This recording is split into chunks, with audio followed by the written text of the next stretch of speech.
Let's bring in a lawyer, a legal practitioner, Mr. Kemini Odim, to weigh in on the matter. Mr. Odim, thank you so much for coming on the program. Thank you so much for having me.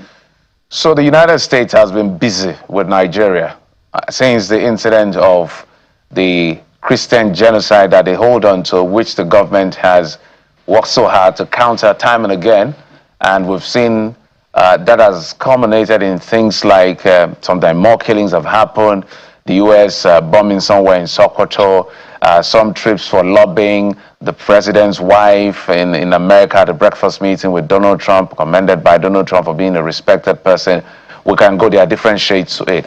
But the U.S. seemed to keep the pressure on, believing that maybe something is being done, but not enough is being done. And now they're going on with the issue of, will you call it blacklisting in this sense? And we now saw the name of Kwankwaso, the governor of, or former governor rather, of Kano State. In fact, I saw somebody posted and talked about the issue of Sharia law is why his name got into that space in the first place. I've also seen some members of the ruling party also speaking for him, saying, look, this is not the time to let him to be listed on this, because they're talking about asset freezing, sanctions and all of that. But what do you make as an interpretation? Because it's the biggest name that has been obviously listed. There's Miyetti Allah, there are other people that we may not know. But what do you make of this?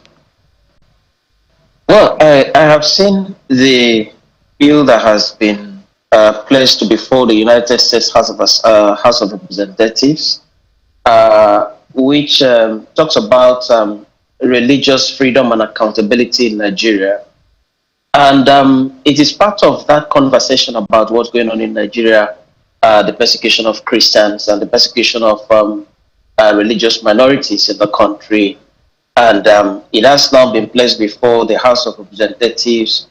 And a recommendation has been made for the Secretary of State to declare some persons and some organizations as terrorist organizations and as persons sponsoring terrorism. And that's how the name of the former governor of Kano State, Kwankwaso, came in. I have seen his name here in the documents that is before the U.S. House of Representatives. For me, as a Nigerian citizen, any effort that is intended to end the cycle of violence in the country is acceptable and welcomed by citizens of the country, because we have seen what's going on in the last couple of months. In fact, running into years now, where worshippers have been killed in their places of worship, and where people have been also killed in their houses and so on, Christians and Muslims alike. And therefore, every effort that is intended to stop this cycle of violence is highly welcome. However, I'm surprised to see the name of the former governor of Kano State here, Kwankwaso. I am very surprised about it, because I've not really heard his name being bandied around terrorism, being bandied around sponsorship of groups that do evil to society. So I am very surprised to have this. I do hope that the American Congress is going to provide some more clarification to the wider public as to the involvement, if any, of Kwankwaso. How did his name get into that accusation? How did his name get into the point of asking the Secretary of State to declare, him as a sponsor of terrorist activities in Nigeria? Like what you asked about what I make of it, I am particularly surprised about the name of Kwankwaso in that list. But maybe America has better information that Nigeria has not had over the years. Maybe America is able to monitor activities of the former governor and former minister. Then I think that there is need to make it clearer for all of us in Nigeria to understand exactly this level of participation. We do not know exactly where his name is listed, but I saw a story sometime, I think early 2000, where some things were listed, but we will leave that to the American government to be able to disclose to us exactly why his name is on that list. But Generally, what do you think this means by extension? When you are listed and you're sanctioned and asset freeze, how much will that impact in terms of the ability to be able to curb? Because at the end of the day, if all of these things are done, is found guilty or not guilty, whatever measure is being taken and people are being killed, so it's going to be counterproductive. Well, when people are named like this, the impact is big on them because you cannot travel to America, you cannot travel to some other countries that you normally travel to, and the assets you have in those countries can be frozen. In other words, you are being blacklisted internationally, and it's a serious dent on the image of anybody. And you know very well that Kwankwaso is someone that is still politically very active in Nigeria. He still wants to be president of Nigeria, going by the last election. I do not know if he's still going to present himself to the electorate in the 2027 election, but he's still very politically active. And a report of this nature, an indictment of this nature, would be a very serious blow to his political career, and will also be a serious blow to the Kwankwaso movement, because you know that he is the arrowhead of the Kwankwaso movement. I think that the former governor and the former minister can on his own come clean, address the media, and then tell Nigerian citizens that he is also surprised, if he is, about the inclusion of his name there, and then let Nigerian citizens to see clearly that he hasn't sponsored any terrorist group, he hasn't sponsored any group to decimate Christians or to decimate Muslim minorities in some parts of the country. He needs to do all of that, perhaps, And whereas we support any efforts by the American government, by American legislators to blacklist anybody that sponsors terrorism, as a lawyer, I would also say, let it be done carefully. Let it be that all the facts are there, because every citizen of the world has fundamental rights duly guaranteed him or her in the Universal Declaration of Human Rights. And the right to a good name is there. The African Charter also talks about the right to a good name, the right to be given the opportunity to express yourself when you are accused of any allegation. So I just hope that the American Congress understands this fact and then accords that right of explanation to Rabiu Kwankwaso, and also confronts him with what you think you have against him, because like I said, he has a right to a good name, but if he has not kept the good name intact, then you have the right to name and shame him, but there should be the facts to support the allegations against him. This is almost like call it a ricochet now, because the Senate had come up with a bill last year, the bill that required the Secretary of State to designate Nigeria as a country of particular concern, to impose certain sanctions and for other purposes. That was last year, the bill S2747 by the U.S. Congress, the Senate. So this year we're now seeing the House of Reps through Representative Riley Moore and I think 4 other colleagues with this bill, another bill this time around, that now has names according to what we hear. If you check the representatives' website, you see like a summary of this. It didn't quite put the names in the summary, but that's also what's been reported on the floor. And I wonder for you how this places our own lawmakers in that sense, because it's been said that some people now even focus more on the U.S. Congress proceedings when it comes to insecurity in Nigeria, that they focus on Nigeria's National Assembly in that sense. So in what light does this cast our own lawmakers, for you that is? When you read the bill that has been presented before the House of Representatives, and where Kwankwaso's name has been mentioned, you see that the legislators in America have taken time to give one by one account, of a lot of things that have happened in this country. You see there, you see the lady that was stoned in Sokoto State in that school. You see her name is there. You see the gentleman that defended himself in a farm against the attack by a herder, and he was convicted, and their conviction was upheld up to the Supreme Court. and was only pardoned in December 2025. All of that have been stated here. Water, all of that, you see that there.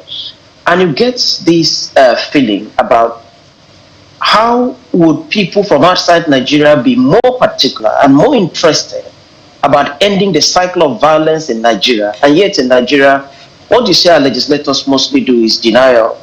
Nothing is not happening. You watch rancorous sessions in legislature. People are not agreeing to the fact that these things are happening and all of that. So I think that the Nigerian legislators should wake up to this same reality. It's happening almost every day. You see what happened. You saw what happened in Kwara State a few days ago. All over the country, you hear cases of this and that, people being killed, and so on. Benue has been a killing field, and our legislators are not talking as much as the legislators in America are talking. They're not as concerned, by their actions the same way the people outside Nigeria are saying. And I think that we should take charge as a country. We should be at the helm of the narrative. We should be at the helm of doing everything humanly possible to stop this. If we have to make laws, if we have to review our laws, it should come from Nigeria.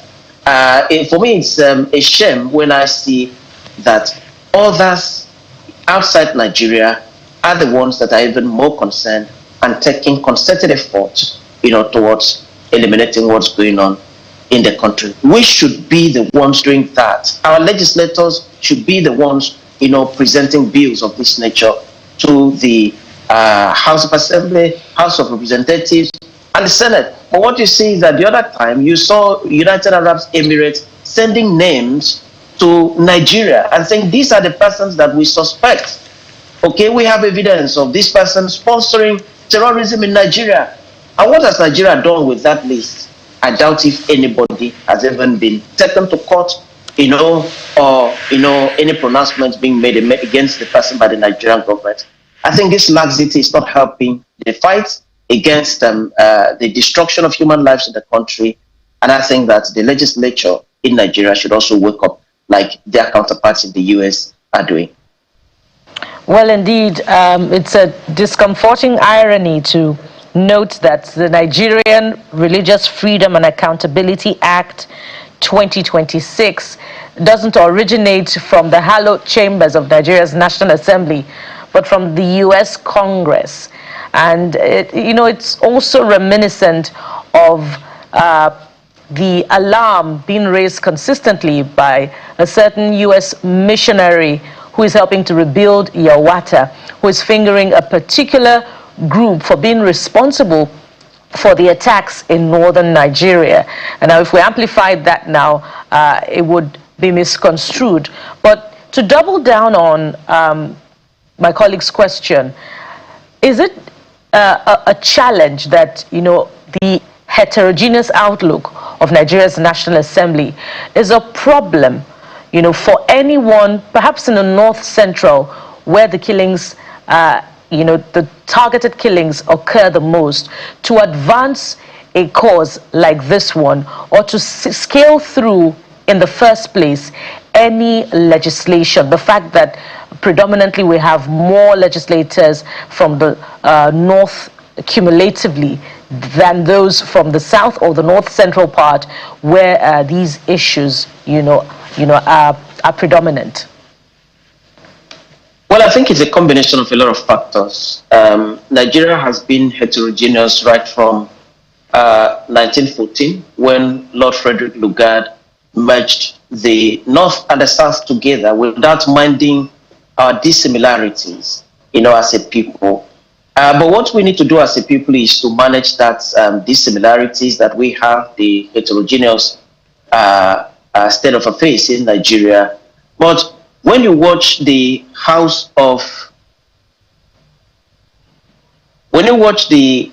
National Assembly in Nigeria, you get to see that divide, that heterogeneity, existing between the members of the House of Representatives and members of the Senate. Not many persons want to agree on a particular thing, no matter how nationalistic, that idea might be. And I think that is a serious problem for Nigeria. We should be able to marry all of these and be able to speak in the national interest at all times without necessarily, clinging so much to where we come from as members of the legislature. Okay, so I'm reading a copy of this that is available online, and you see Part 7 says the Department of State and Department of Treasury should impose targeted sanctions, including visa bans, asset freezes under the Global Magnitsky Human Rights Accountability Act on individuals or entities responsible for severe religious freedom violations, or report to Congress the reasons such sanctions have not been imposed, including Fulani ethnic nomad militias in Nigeria, Robi Musa Kwankwaso, former Kano State Governor, Mieti Allah Cattle Breeders Association of Nigeria, Magban, and Mieti Allah Cattle Ore. And it goes on to say the Secretary of State shall determine whether certain Fulani ethnic militias in Nigeria qualify as a foreign terrorist organization under Section 219 of the Immigration and Nationality Act, and says individuals and networks, domestic or foreign, that provide support to these Fulani ethnic militias should be investigated and held accountable. And of course it goes on and on, talking about even partnering with countries including France, Hungary, the United Kingdom, to work with the government of Nigeria to promote religious freedom and peace. If we have Mr. Udim back, Yes. These are some of the details from the proposed bill. Some are saying that maybe there should be other names on this list as well. Maybe it might be an eye-opener for Nigeria and Nigerians in that sense. Is that the sentiment you support? Well, it's the kind of sentiments to support, because it's Nigerian citizens will tell you that it's not only the name of Rabiu Kwankwaso that should be on that list. Even like I said, I'm very surprised about that name. There are many other persons that Nigerian citizens have pointed fingers at over time. Their names are not there in that release by the American Congress. When you see the list that was released by the United Arab Emirates, and none of the names there has made this list, I would say that the American Congress should also look at that list, work in conjunction with the UAE, and be able to pick the names from there and give it to the United States Secretary of State to be able to also look at the possibility of declaring such persons as sponsors of terrorism. Terrorism is a crime against humanity, and there is no argument about that under international law, under domestic law, even under the law of God that we worship, the God that we worship, irrespective of the God that you worship. Terrorism is an act that is unacceptable. So it's not only the person that carries machete, it's not only the person, that carries AK-47 or 8 or whatever and goes to decimate lives, but also the persons that are sponsoring. In law, these are accessories before the fact, accessories before the act of murder. And accessories are equally as guilty as the persons that have pulled the trigger. And I even think that the sponsors of terrorism are even more dangerous, because they are the ones that provide the fuel that is used in recruiting more and more people into the act of terrorism. They are the ones that buy weapons and all of that. So that means that if the people do not have sponsors, they may not be able to carry out the kind of mayhem that they usually carry out against citizens of this country. And therefore, I agree with some segments of Nigerian citizens that, see, there is need to look at more names, because, Kwankwaso, even I am surprised, but assuming that even has a case to answer, Kwankwaso cannot be the only person. There should be many other people, on that list. So there's a part of that document that spoke to more like the element where they talked about, and this is going to affect or touch the sensibilities of the Muslim community, perhaps, where they talked about whether the government of Nigeria is taking appropriate steps rather to ease enforcement of and repeal blasphemy laws and to investigate instances of non-Muslims Muslims and dissenters being subjected to Sharia law and blasphemy law. This is a very touchy issue because that argument keeps coming time and again. The issue of Deborah in Sokoto and the entire litigation process that even made certain people quite upset because what was presented as the brief or the relief was quite funny. In fact, I think that case was literally abandoned for, I think, what do they call it now? Lack of diligent prosecution or something of that nature. But where I'm going to with all of this, we can already see what the American government is saying. They are not comfortable with Sharia law in the Federation of Nigeria.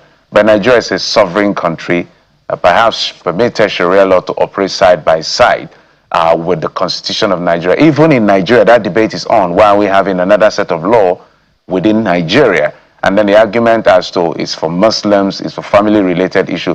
How do you make of this mix?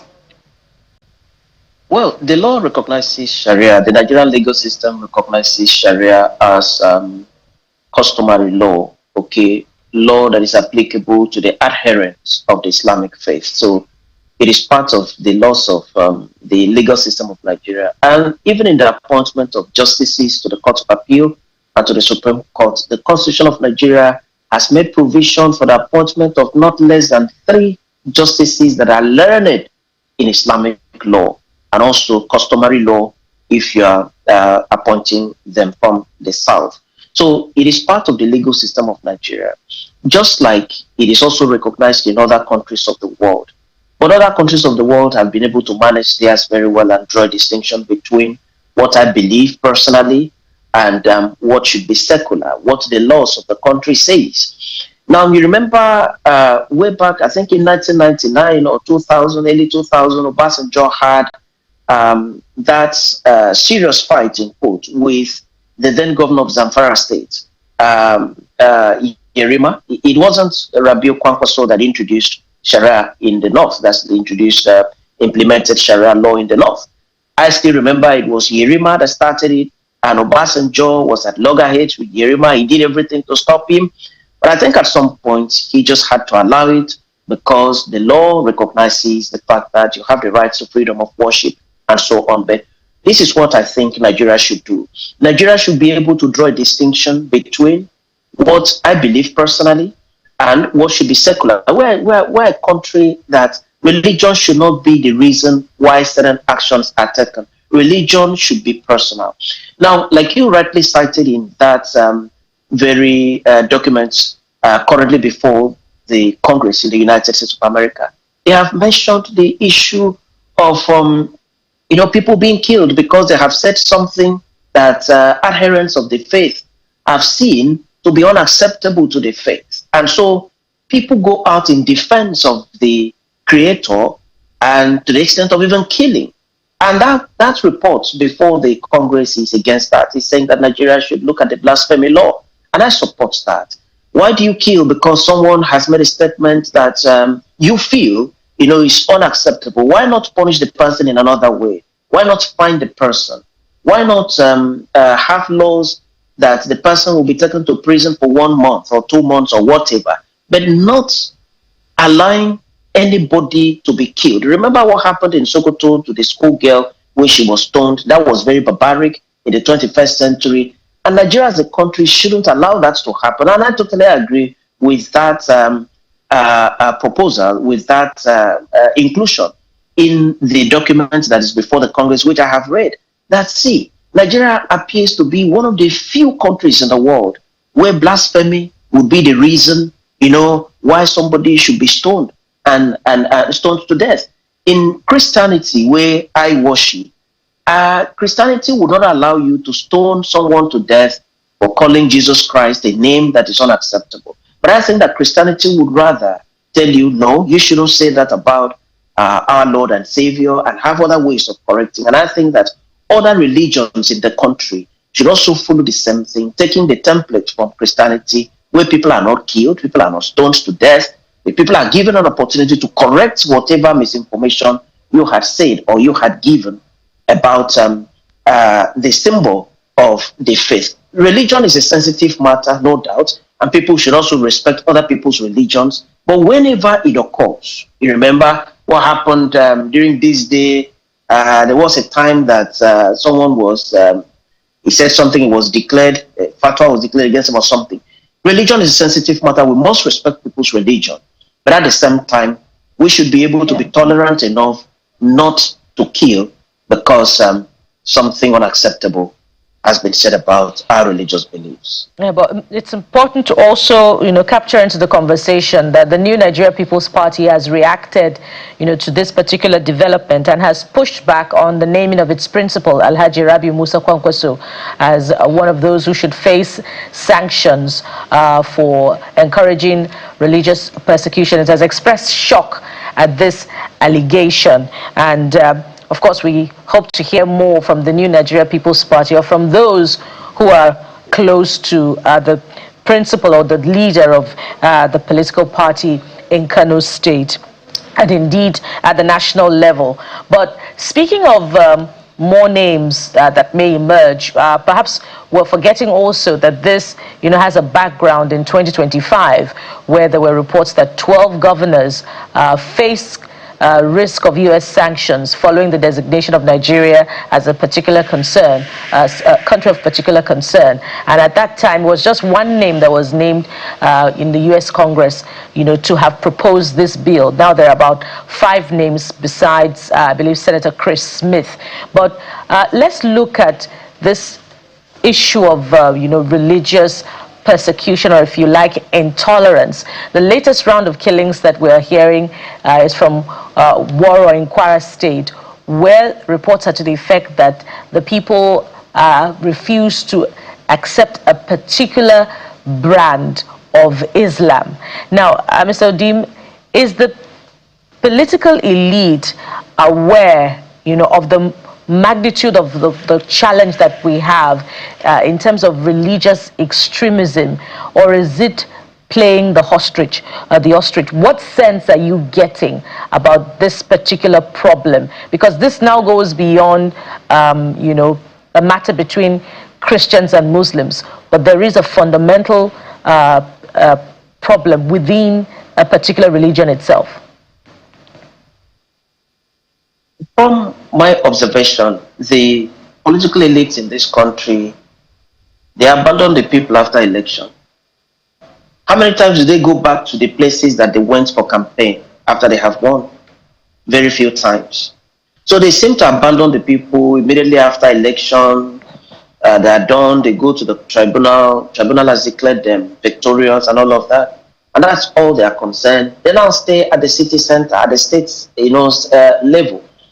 They don't go back again to the primary schools, to the stadium, to wherever they had done their campaigns and all of that. And so, making the people orphans. So, I think that the political leaders of Nigeria should be as concerned with the people at all times as they had been during election, during campaign. We're about having election in 2027, and campaigns almost have started. You have seen people branding buses. We are seeing people going to communities and all of that, going to local government areas and so on. That is because election is about coming. Election is about being held in 2027. Shortly after the election, the people get abandoned. And that's why the security challenges of the people most times, the leader is not aware. And the leader only gets aware after it has happened, as it's happened in Kwara State. But having said that, the right to freedom of religion is a constitutional right. And therefore, what I believe in, whether I choose to believe in the God of heaven or earth, or not to even believe in any God whatsoever, I just stay neutral. That's my right as a citizen of the country. And it's not just a local right, it's also a regional right, because the African Charter recognizes that right to freedom of religion and worship.